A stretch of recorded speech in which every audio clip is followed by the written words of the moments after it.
I am Tyler Havlin. I am the big, the bald, the beautiful, the brash, and the oftentimes bastardly host of the Inner Idiot podcast. And you are currently listening to While I Masturbate, the Bleach Bros podcast.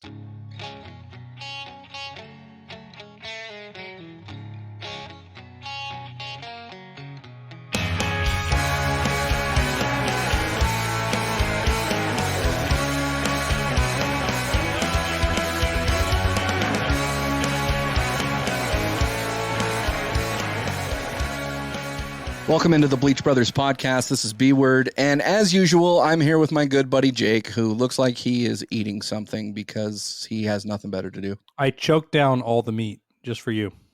Oh, I'm going to cut that out for a drop. I choked it down. I ate like an iguana. So here, have you ever eaten a swallowed food whole? No, I like to chew it. So when I was in, I think you moved away at this point, like back to Beatty, the shithole of America, right? I started practicing I wanted to be in food competitions. Yeah. So I started swallowing food whole. Wieners? 6th through 8th grade. No, anything. Like it didn't matter. Maybe a wiener, maybe a chicken. I don't know. I would take one bite and practice like swallowing it whole so I can get into food competitions and eat faster. And now I realize the older I am, the weirder it makes me look. So let me ask you a real quick question though. Like when you're eating fast now, mm-hmm. Do you ever choke or gag on it by chance? No. Oh. Well, that's going to help us introduce our guest right there. We have I really don't. As sad as it sounds, I don't. I don't know what to say. Like I wanted to say yes, but I'm sitting here going, I have no gag reflex, so whatever. Go on with this B word. I have never found that out before because I've never been able to reach. But we are here with Big Nick from Gag on This Pod. Nick, how you doing tonight, bud? I am doing good. By the way, that was a very professional segue, I must say. we try. We can get off the rails really quickly, actually. But tell us a little bit about you. Tell us a little bit about your podcast. Where can our audience find you? And then we'll get into the dirt. Sounds good. I am Big Nick. I'm one of the hosts of the Gag on This podcast, where we interview local and traveling comedians. We ask them about comedy life, and then we also bullshit, have random topics. Like we have some interesting topics for you two tomorrow, so that'll be good. We release episodes on YouTube on Saturday, so subscribe to our YouTube channel here and see the episode 2 days before it's released. All podcast platforms on Mondays. Follow me on Twitter at TheBigNickJ. Don't follow the other people because they don't do fucking shit. They don't deserve a follow, if I'm being honest. Didn't you show your titties for I did. I loved your nips, bro. I love your nips. Yeah, somebody actually they photoshopped a bra on it, and I sent it to my friend. And I was just like, look at this rack. And he's like, oh, it's not bad. And I was like, because it's mine. Do you wax your chest? No, I'm smooth like a fucking dolphin, I guess. Well, I have a story like that. I remember I had a girl on top of me one time. And I realized I needed to start shaving my chest when she can count the hairs I had. Like she was laying on top of me and she's like, oh, look how cute it is. 1, 2, 3, 4. And I went, yep, that's time for those to go. You shaved off your 4 fucking hairs? Yeah, because, dude, if you could count them, you need to get rid of them. If they are there and they are countable, you get rid of them. Do you still shave today? No, now all of a sudden, I think I lost the hair on my head. Now I'm a hairy motherfucker. So do you have, because I'm actually curious about this. So we as men, right? It seems like when our hair starts to go, like our ears start to get hairier, our fucking shoulders, like it just travels south, right? Or travels down. So are your nipples hairier than your chest? Or is your chest hairier than your nipples? Oh, dude, I got nip hair out the ass, dude. It's like so bad. Like I actually trim my nip hairs with a pair of, I have a pair of scissors just for my chest. You know me. I like to, I'm being up front. I got a pair of shears. I'll say it to be, nice and proper. I have a pair of shears on one shelf in my bathroom that I trim my nipple hair with. Does your wife know about this? Yeah, she's sometimes in the bathroom when I'm doing it. Does she ever trim your nipple hair? No, but she likes to bite my nipples. That's awesome. Well, I mean, that comes with the territory. You have very That's why I biteable trim nipples. the nipple hair. If she didn't bite them, I wouldn't do it. Would you ever shave it? Oh yeah, I've done that too, but I don't like how itchy it gets after, because I like to wear. I'm one of those guys. I'm like in that stage of my life where I'm wearing the athletic shirts. Like I'm not athletic, but I'm wearing the athletic shirts because I'm getting fatter, and like it's more comfortable. But I'm not athletic enough to be athletic. If that makes sense. So I'm wearing the athletic shirt to wick sweat away because I'm fat, but I'm never gonna work out, and it makes my nipples feel better. First off, you're not that fat, so let's just put that out there right now. Okay. So don't try to get on my level, okay? There's a lot of areas, Jake, that you just sit here and think, oh, I'd like to be B-word today. Fuck off out of my fatness, you stupid bastard. I'm gonna mute your line. So, Nick, question to you, man: are you hairier on your chest or your nipples? I mean, chest barely though. And I can count as 14. And I understand why he shaves it. I understand why he shaves his chest, because it's better to say that you shave your chest and have nothing than to have 14 hairs and just go, this is just me. Right. When you have 4, what the fuck you doing? Yeah, exactly. Now, all right. Let me ask you this though: how many nipples do you have? Whoa. I mean, you have 4 nipples. I do. B-word, you've seen 3. You just never seen the 4th.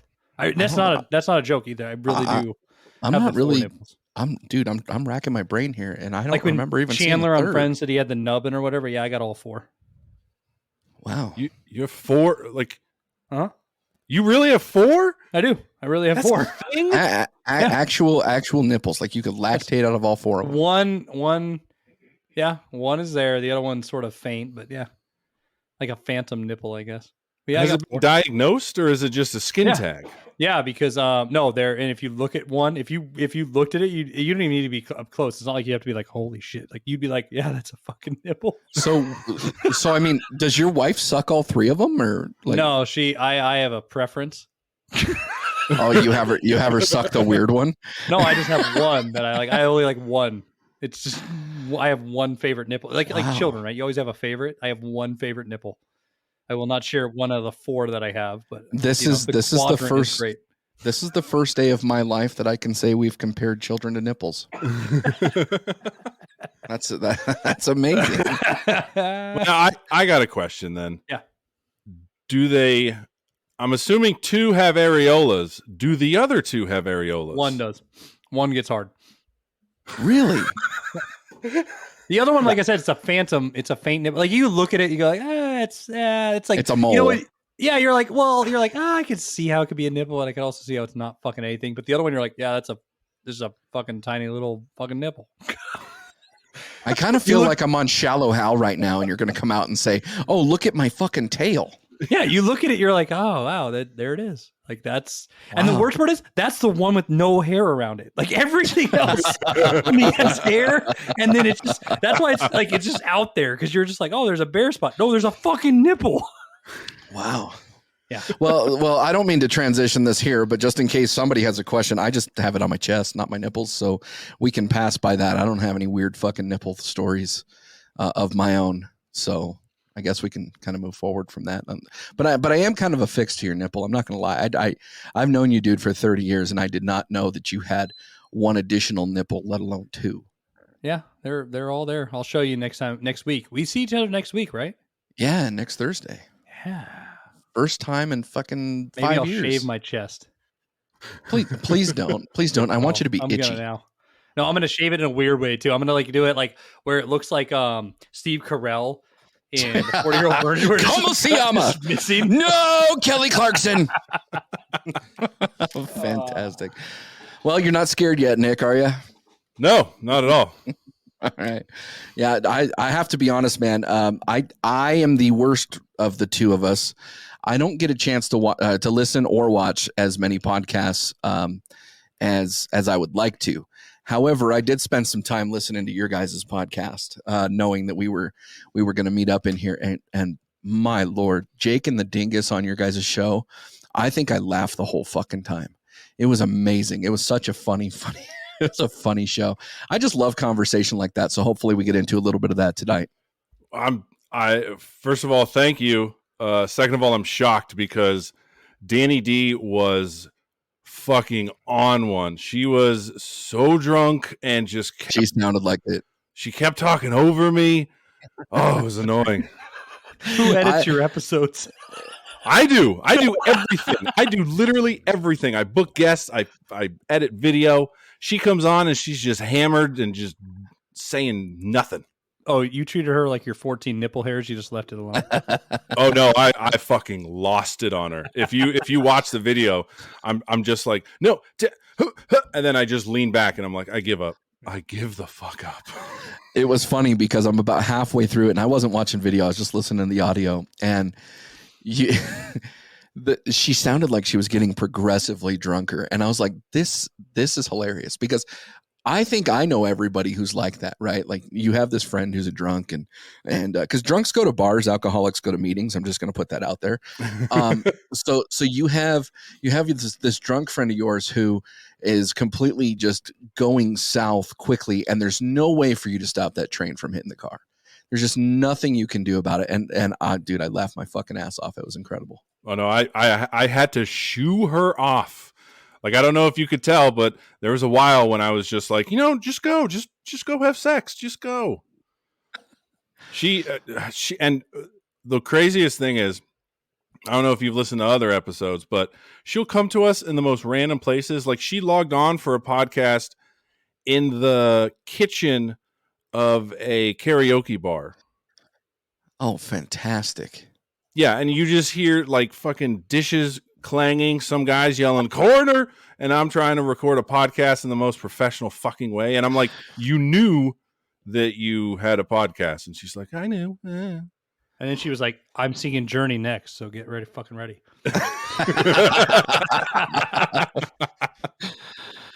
So speaking of some comedy, Jake, I know that you've done some stand-up comedy before. Yep. We wanted to kind of get into some stories about some stand-up tonight. And so, do you have like an awkward story about stand-up, or do you have like this one that was absolutely incredible? Was there a chick in the front row with topless with 4 nipples? I mean, what do you got? Me? Okay, so first off, you remember how I had a radio show with CBS? The night I got hired, I got booed off stage in Vegas, and it was one of those moments. I'm at the end of the bar. It was a terrible showing for me. Every comedian, it's just like guys that get in a fight, right? Like, you've been booed off stage. Like, you've had a bad night. If you don't admit you have, you're an asshole. Like, then you've never done it. So I get booed off stage, and this guy goes, "You're really hilarious." And I'm like, "Oh yeah, fuck you, whatever, right?" And he's like, "No, you should have your own show." And I'm like, I'm pandering to him, like, whatever. And then that's how I got my first radio show in Vegas. The second one was up here. There's a bar in Portland called the Rusty Nail, and they serve great pizza. And I went on stage there, and right before I was supposed to go on, it was an open mic night. So you usually sign your name, and you either hope you get on or up, or if everybody knows you're going to go up. And I know I'm like 2 people deep to go up, and the girl on stage starts fighting with everybody in the crowd. Like, just like awesome. Like full on, just like yelling at people, like, "Oh, fuck you, like you're doing this." And so I'm sitting there going, this is going to go bad for me. And then her boyfriend decides he's the next guy to get on stage, and he gets in a fist fight with somebody else. Oh, Jesus. So I'm supposed to go next, and I'm like, well, I'm not that guy that's going to like back out. Like, I need to be there, right? So I'm signed up. I'm not going to put that name out for myself. So I get up, and I got no laughs, right? And these are jokes that have hit before. I'm just using old material that has always hit. And I'm sitting there going, why are they not hitting? And I realized, because there was a guy punching people in the face and a girl yelling at everybody before me. But in your mind as a comedian, you're going, why are these jokes not hitting? They always hit. I can make the room come back, but it never came back. And I think that was the worst night I had. So what about you, Nick? I mean, yeah, the open mic thing. The one I used to go to, and I'm sure you do a lot of open mics. You're doing it to comedians that, first of all, are doing their set and leaving, and they are not paying attention to you because they're so nervous about going up themselves. Or they're so arrogant they don't give a fuck about you, right? Yeah. Yeah. And so the one I went to, first of all, I didn't know. This is what sucks about the open mic scene. If you don't know the person that's hosting, you will be pushed down the list. Yeah, I'm not trying to interrupt you, but I've been there too, where it's like you're like, oh, I'm 8th, and then all of a sudden you're 10th, and then you're 12th, and then you might not even get on stage, and they go, well, you're not getting paid anyways. What do you fucking care? And you're looking at them going, I've spent more money in the green room drinking than I was going to make tonight. And so I had to give up stand-up comedy because I was spending more at the bar than I was actually making on stage. But go ahead, Nick. Well, no, I mean, that's pretty much what it is. Like, I remember one time I went there. We did the podcast right before the open mic when it was open. So we were like the first ones to sign up. I think I was 3rd. One of my co-hosts was maybe 5th or something.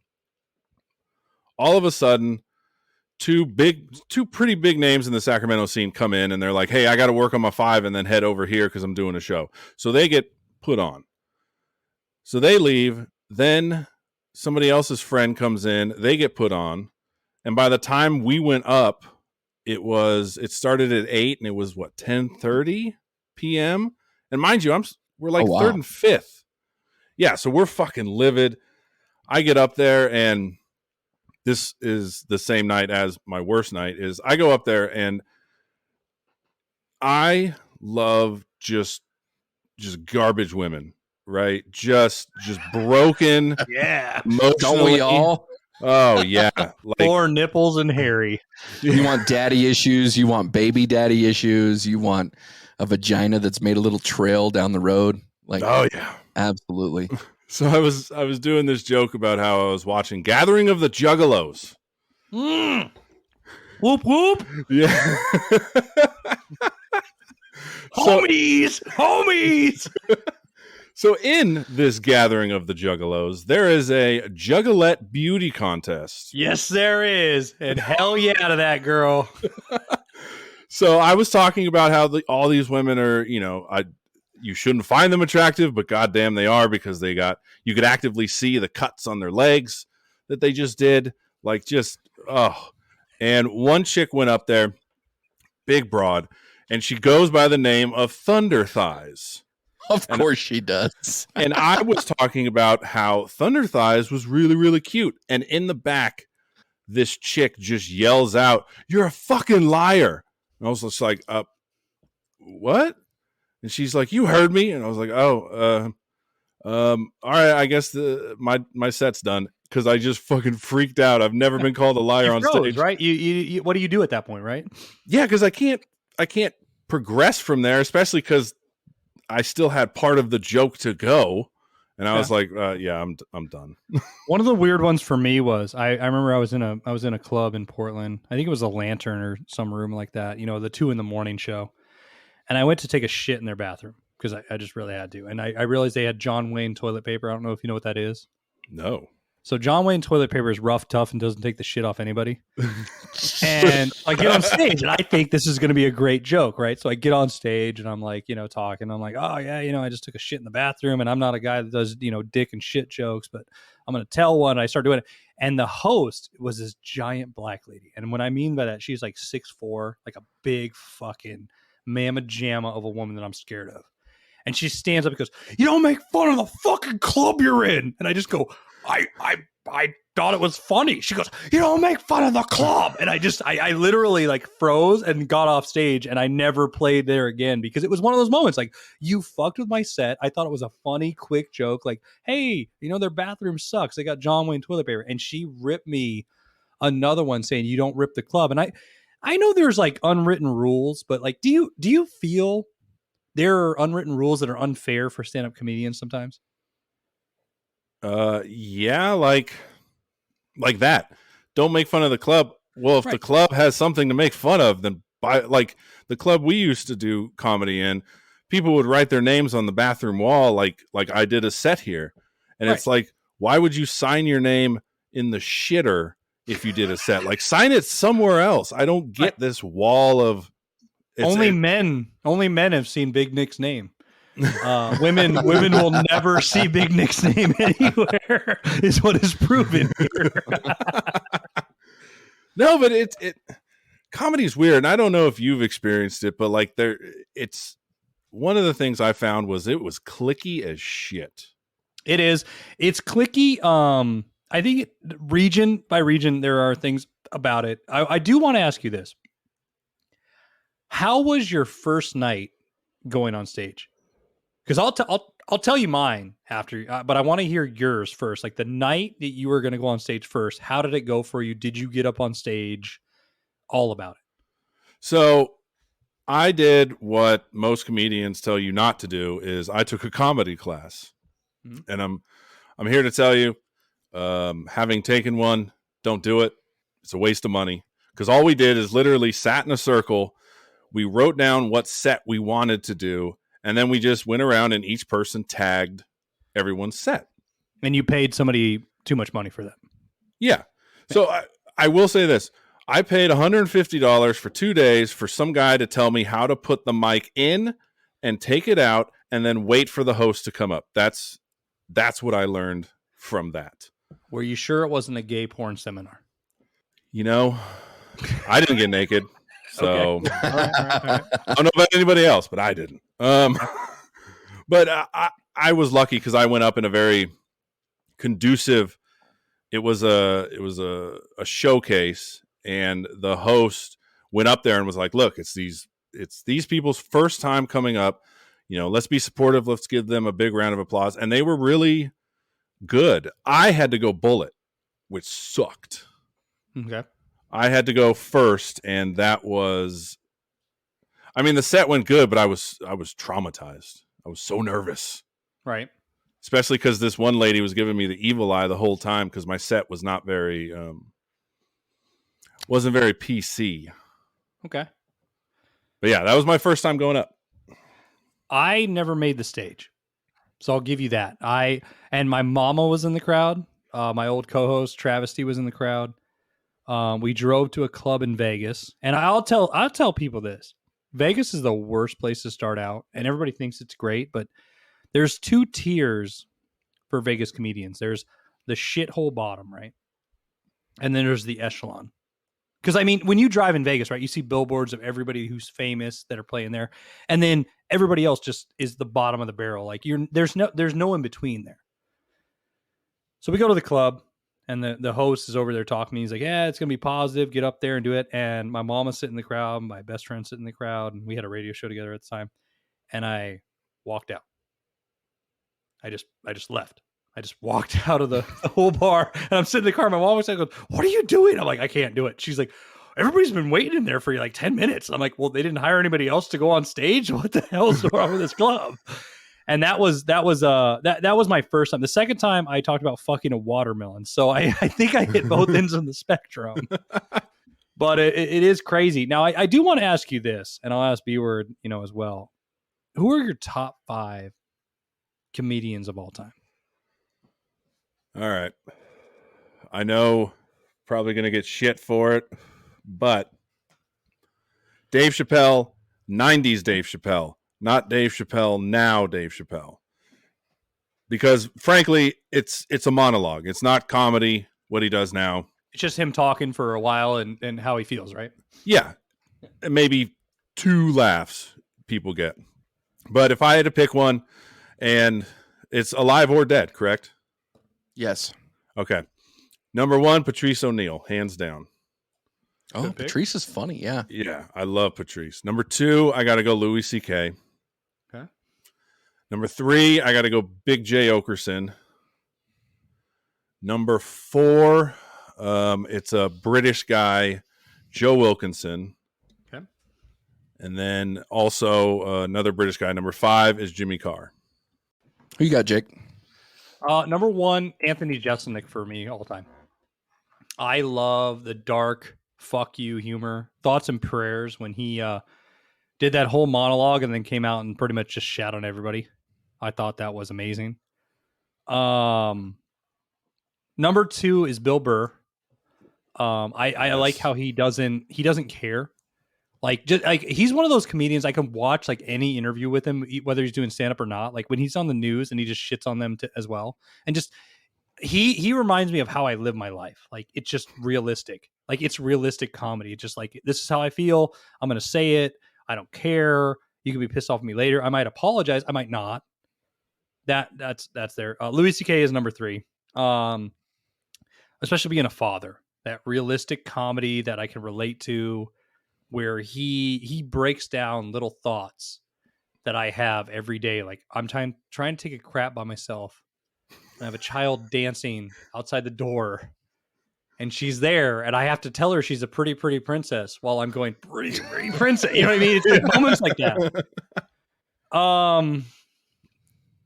Number 5 would be Eddie Murphy, or 4 would be Eddie Murphy. I think he's one of those guys you look back at, and I mean old like Eddie Murphy, even before I was born. Just the comedic style, the delivery was a showman, if that makes sense. And I guess I would. Oh man, 5 is hard. I really want to say. Patrice O'Neal's in there. I'm gonna have to put him there. Like his comedic side. It's him. It's between him and Ralphie May. Ralphie May was always that guy that I could relate to. And Ron White is my honorable mention just because he reminds me of my grandpa and the way he delivers things, you know. But Patrice O'Neal, just because it's that open honesty, and it's that open honesty you don't want to hear, and it's that honesty. Like if you're at Thanksgiving with your family, right, and the turkey sucked, and you're just going, "Oh yeah, Mom, it's good." He'd be like, "Yeah, but fucking the turkey doesn't taste good. This shit sucks." Like he would be yelling the whole night at your mom, and you'd be defending him instead of your mom. That's the type of comedian he was to me. So who do you got, B-Word? You guys took everybody on my list. So I've got Eddie Murphy number 1. I think that was probably one of the first specials that I watched was Delirious. I don't know that I've ever seen another special prior to that. So Eddie Murphy's definitely number 1. I would actually, I have a hard time, this is getting off topic here, but I have a hard time with people saying that Eddie Murphy needs to go back and tour again and whatever. I just don't know that he's going to have the same type of quality.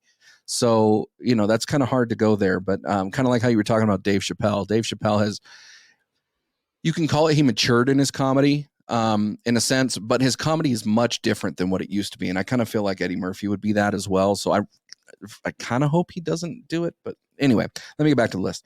So Eddie Murphy, number 1, Bill Burr, number 2.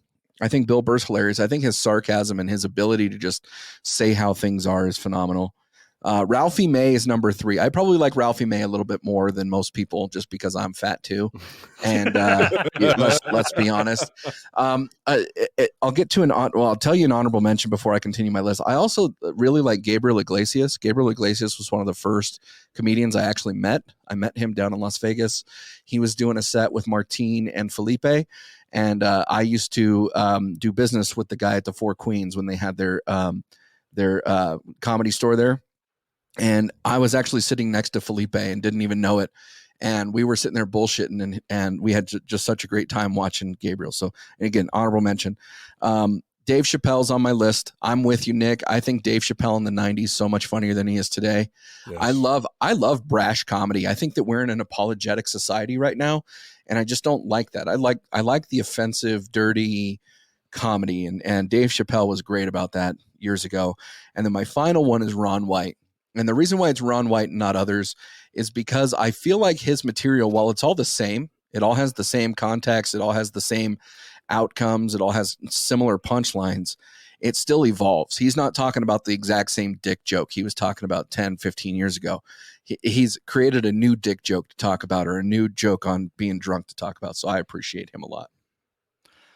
I saw Ron White, I remember one time in Phoenix.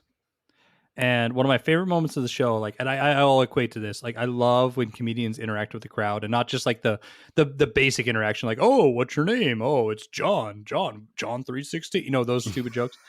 A woman walked in super late, and he made them shine the spotlight on her, and he goes, "Do you have a fucking watch?"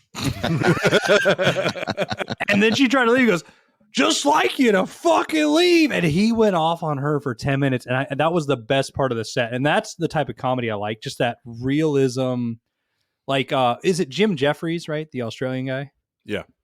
That reminds me of that, where he'll go off on a crowd member and you're not expecting it, and it'll sound great for 20 minutes and you think it's part of the set and you realize he's just being an asshole for a minute, but it's the best like 20 minutes of being an asshole you ever heard in your life. I remember seeing Ron White in Reno, and we were at the event center. We walk in, we see the whole show. He had actually a good couple opening acts, which was really nice. It's hard with comedians, when you're expecting the big fish to show up there and then they have really terrible opening acts. But he had some good opening acts, and so we had enjoyed ourselves all the way up to Ron White, and then Ron White showed up and he had that bottle of whiskey or bourbon or whatever it was, and he went through the whole fucking thing. And the farther he got down in that bottle, the more my stomach hurt because I was laughing my fucking ass off. And I just remember on his last couple jokes, like I wanted to laugh. I really did, but I had nothing else to give. My cheeks hurt. My stomach hurt. It was so funny. But then right afterward, he ended up going into the casino. He was playing poker. And so we were in the casino for an entirely different reason. And all of a sudden I walk past the table. I'm like, hey man, how's it going? He's like, good. Now let me play fucking poker. Yeah, that's the kind of reaction I like. Yeah, I remember when I saw Louis C.K. in Portland, like the one cool thing was he charged everybody the same price. The shitty thing is he charged everybody the same price. And what I mean by that is I got balcony seats and I was paying the same as the guy up front. However, he also showed up to the show an hour and a half late because he was down at Ground Control, which is a arcade bar, just playing, and ended up meeting people. And all my friends are posting videos of him down there and I'm watching them like I'm on my phone going, what the fuck? And they're like, yeah, I'm with Louis C.K. And I'm going, no, I'm at a show. And then realizing, oh, he's an hour and a half late because he's hanging out with everybody playing Donkey Kong. But I mean, he killed it. His opening act sucked. I think one of the coolest ones I went to was Kevin Hart live, and it was for his Netflix special. However, you couldn't have phones, and I've never seen more people kicked out of a special in my life. Yeah. Where they were actually like monitoring, like, get the fuck out. And they were picking people up, and some people were like, I'm just texting. I don't care. Get out. Yeah. And that was a killer show. What about you, Nick? I mean, I think the best show I ever saw was Lewis Black. Oh, fuck. What was it? 2005. It was during that tour. And it was weird because, yeah, you guys, mentioned the shitty openers. His opener was not good. His opener was some comedian that was like his biggest thing was he was in an episode of Seinfeld. And he didn't really do very well. He did some crowd work, which was pretty good towards the end.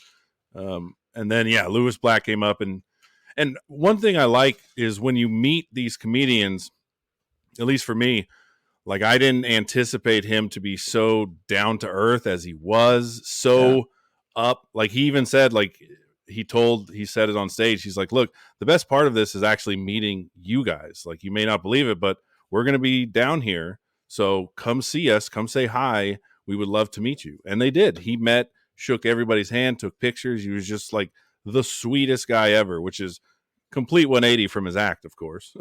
Right.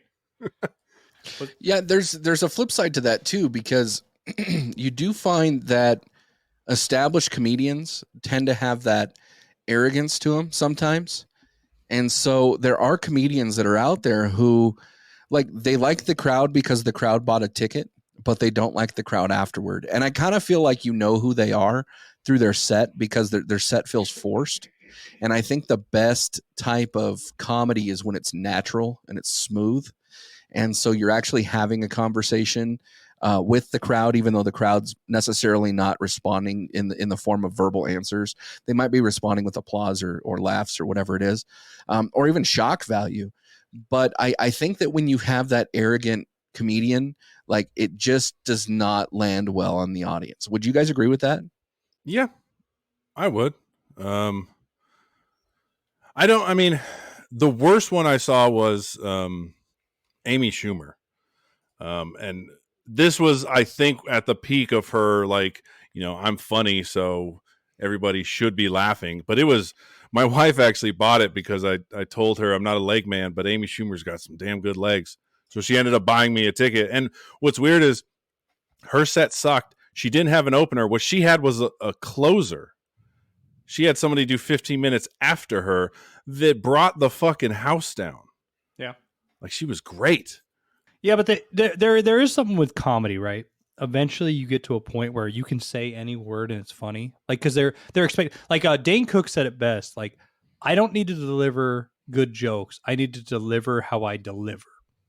In the sense of, I used to do that when I'd pick up girls. I used to say, oh man, I can make you laugh no matter what I say. And they'd sit there and look at me, and then I would yell the word broccoli. And they would laugh. See, you're about it's all about delivery, right? You know that I'm going to be funny. You know that how I'm going to say it, I'm going to present it, makes it funny. Hence, a comedian can get to a level, and I think people forget that, where they can be funny no matter what they say because you're expecting to laugh. You know you need to laugh. You know how they deliver. You know their influxes. You know every tone of their voice, right? It's like being married, right? Hence why sometimes we're assholes when we do this, because we look going, I could be better than that guy up there. Yeah. And most comedians don't laugh at other comedians because guess what? I'm funnier than that guy. However, when I'm picking up a girl at a bar, I'll make her laugh at broccoli any day of the week. Yeah, I can see that. I think that again goes off of shock value a little bit because you're not expecting her to say or you're not expecting, you to hear Right. broccoli. But yeah, I think that, spontaneity in comedy is funny because if you can catch somebody off guard and you can actually say something that you wouldn't expect them to say, like, as an example, you talk about some spontaneity. When Eddie Murphy would sit there and make fun of Bill Cosby, like back in the day, Bill Cosby was the greatest like human on earth, right?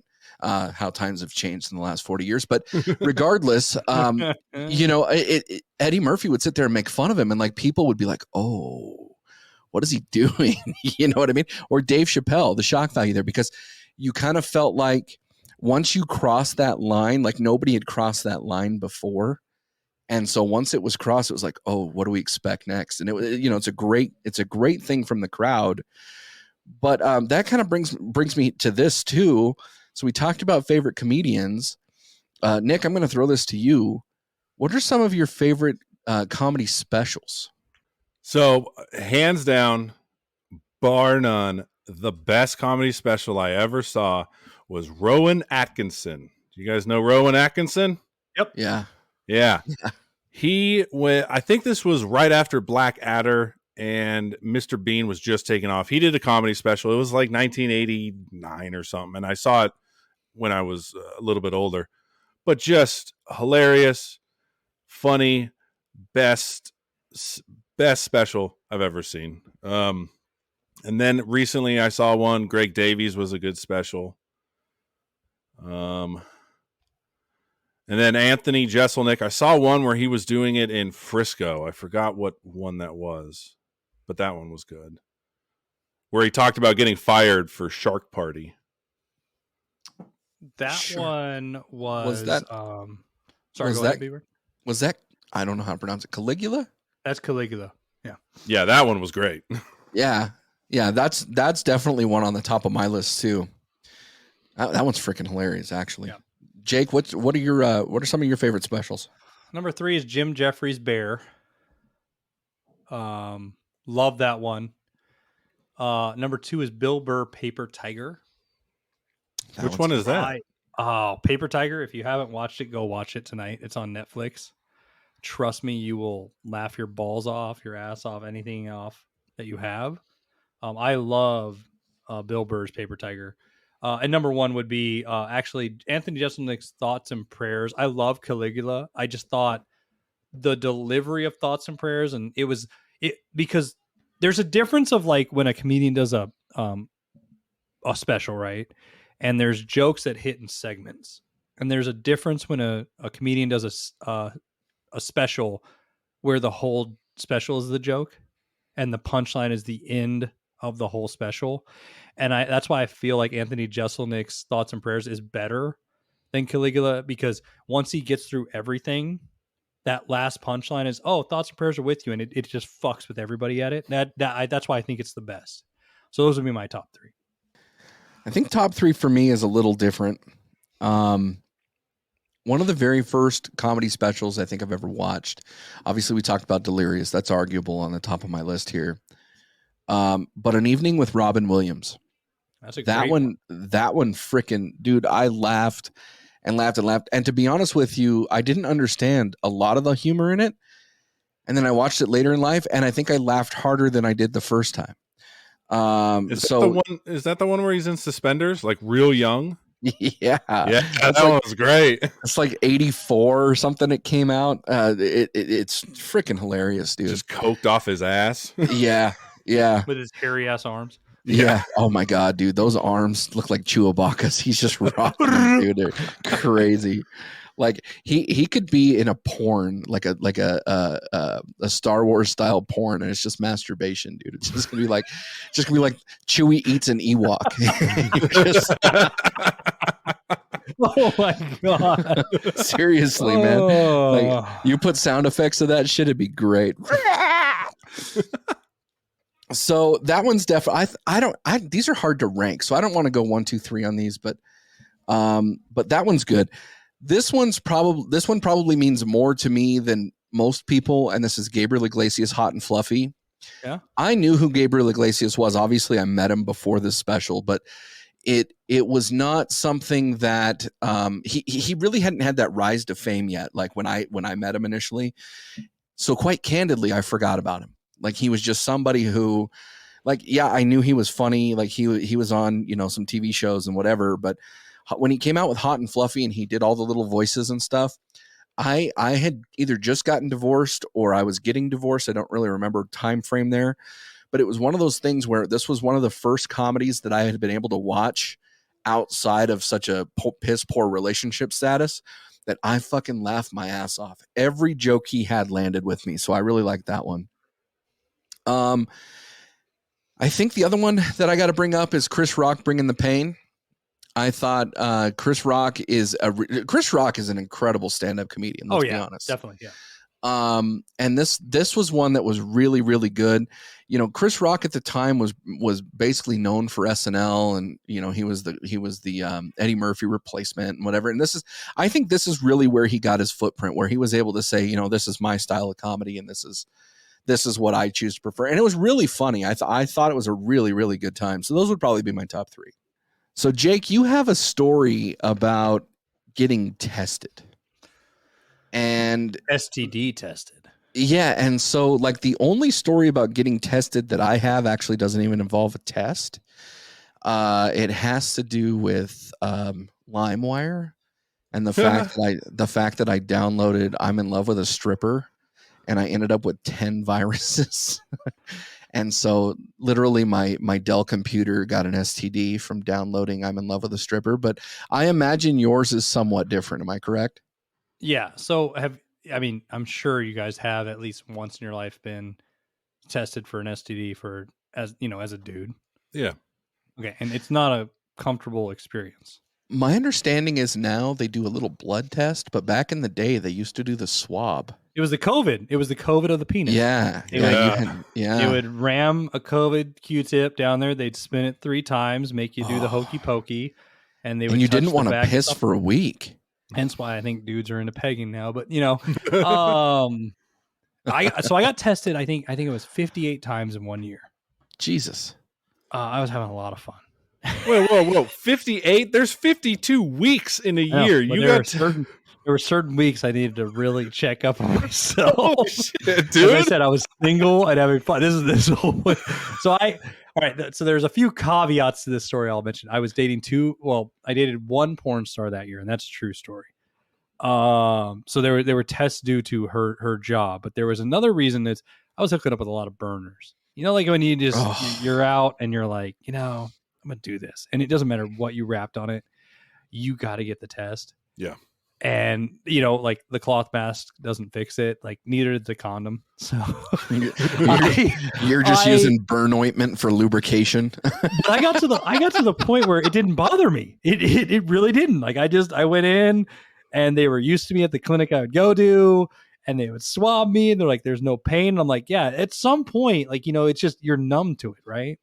And I don't know that I've ever been numb to that though. Have you had it in 58 times in No. 1 year? No, I have not. It was a rough year, but I'll tell you, the best part is I was clean every time. So I will attest to that part. What about you, Nick? Do you got any crazy like sex or like weird weird background stories with it? I mean, I've definitely never got tested 58 times in a year. Like I made me feel bad. Boggles me. That's boggling. I wasn't a bad looking dude. I had a lot of fun. I'm surprised your dick didn't fall off. Dude, there's a lot to fall off. There's a lot. Like I can lose an inch and still be okay. Fucking humble brag. I don't want to interrupt Nick's story here, but was the Q-tip able to go deep enough to at least get you tested properly? As B-word has seen, what I have, yeah, they make long enough Q-tip. You know, like the ones in the jar on the counter that everybody wants to play with, the wooden one. I think they use one of those. The little wooden tongue suppressant. Oh, good God Almighty! They just turned it sideways. Anyways, Nick, sorry to interrupt you. So I mean, the weirdest thing. Well, I found out later it was weird. Is I faked an orgasm with a lady. Yeah. And I had a condom on, so I thought it was like, oh, she'll never know. And I remember it was sort of like the Jim Jeffries, what he says, like I faked it and then I pulled it off real quick and I threw it away.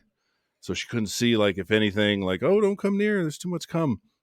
And I found out later that apparently women can still feel you cum in a condom. Yeah.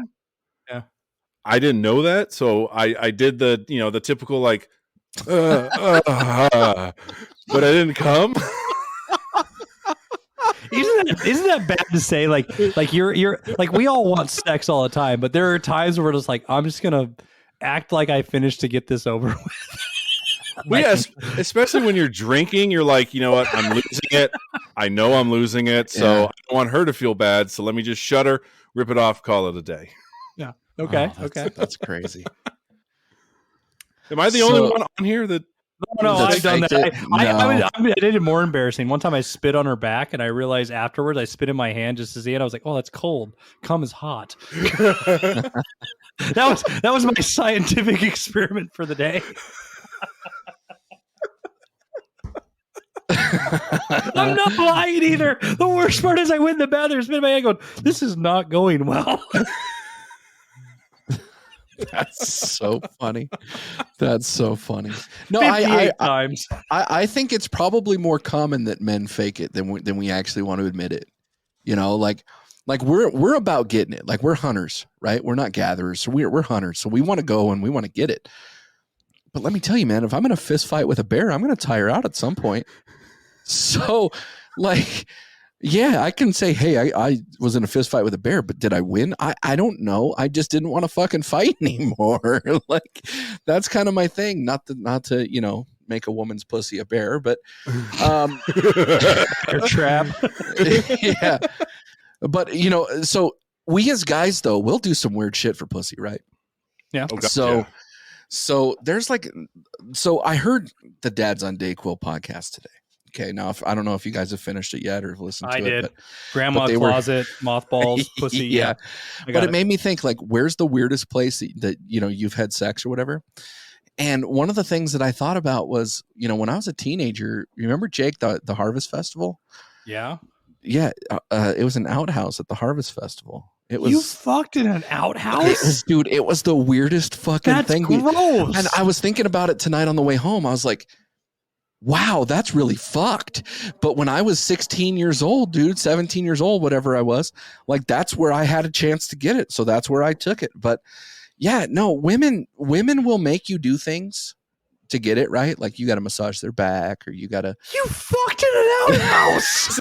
Jake's face this whole goddamn time, dude. On, there's no continuing that sentence. Like, and it's at the Harvest Festival. Everybody's eating corn dogs and funnel cakes. Dude, that's just the epic fail of shit in a box. Were you sitting down and she was riding you? No, dude, I was like Mayor Garcetti, bro. I was holding my breath trying to sit there and pump it, dude. Like, I had no clue what I can do. And here's the thing.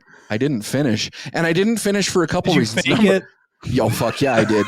And here's why, because dude, the smell was fucking god awful, right? Yeah, but it's funnel also cakes and corn dogs. But it's also fucking August or whatever it is in the fucking hot. heat.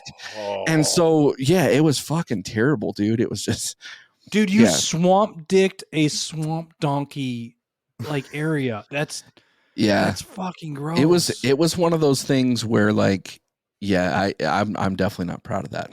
I don't know that I would have done it again, especially with who it was with. But it made me think today that you know, women will coax you into things, right? So I work in an office full of women. Hold on. So you were coaxed to fucking No.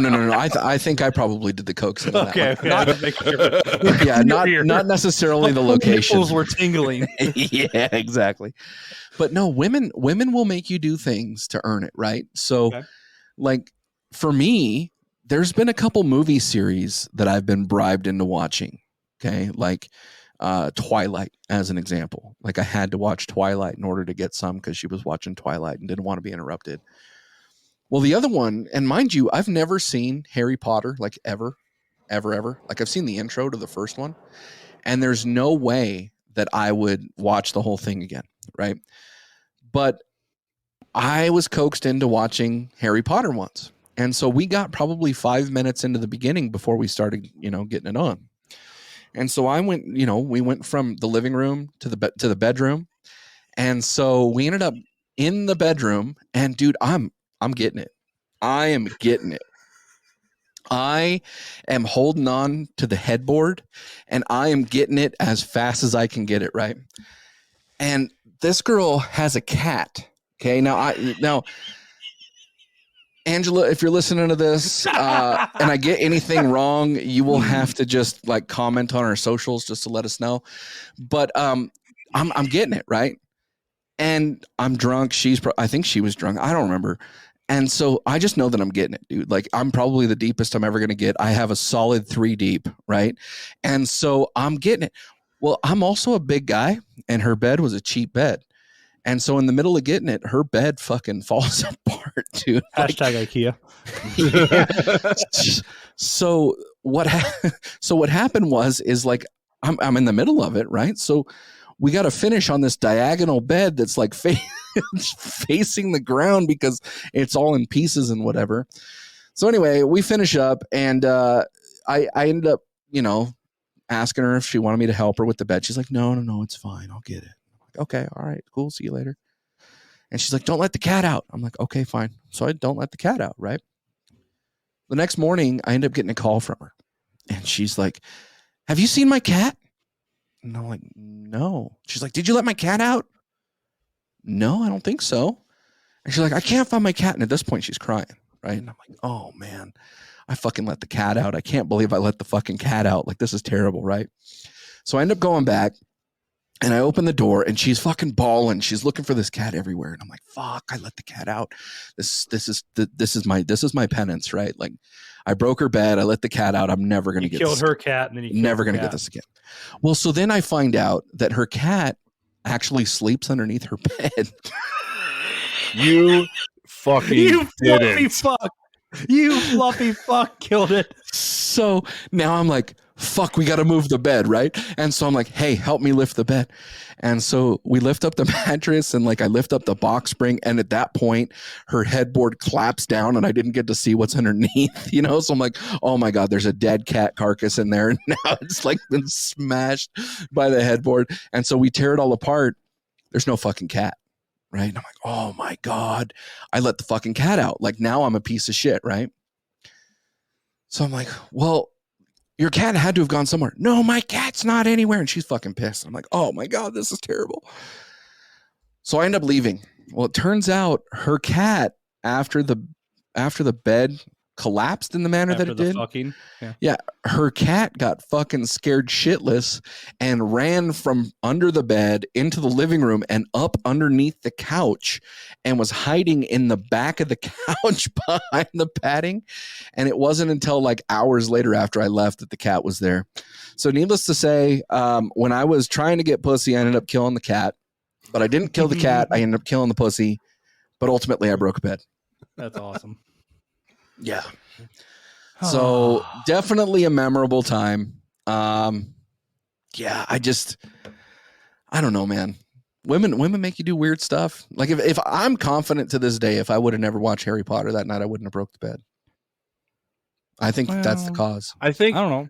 I think if watching movies is the only thing a woman has made you do to get some, you are on easy street, buddy. That's the only thing I'm willing to broadcast on this podcast. Touche.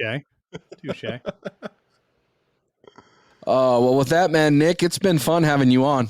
I'm excited to be on yours. I know that we're on yours here shortly, and me too. It's going to be a fun ass time. I think we're going to laugh a whole shit ton, to be honest. Oh, it's going to be a shit show of epic proportions in the greatest way. Oh man, it's going to be phenomenal. With that though, go ahead and plug your podcast again. Let our followers know where we can find you, your socials, all that sort of stuff, and we'll go from there. All right, Gag on this podcast at the Big Nick J. If you want to follow the podcast, it's at Gag on this _pod on Twitter and Instagram. I don't really post to either of those, so just follow me. We have a YouTube page. Subscribe there. You can hear and see the episode 2 days before it's released on podcast platforms. You can see my frustration with Danny D trying to get some when she should be fucking podcasting.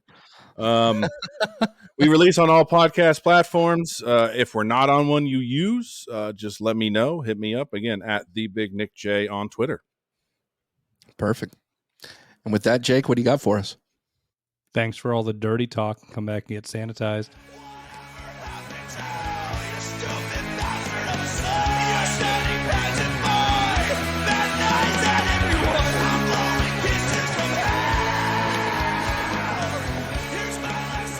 This is Jake from the Bleach Bros podcast, and thank you for listening to today's episode. I want to bring to your attention our Linktree. Visit Linktree/Bleach Bros podcast for access to all of our socials, merch, and streaming sites. Linktree is linktr.ee/Bleach Bros podcast, all one word. And if you enjoy our content, make sure to give us a like, give us a review on whatever platform you are listening on, and also invite your friends.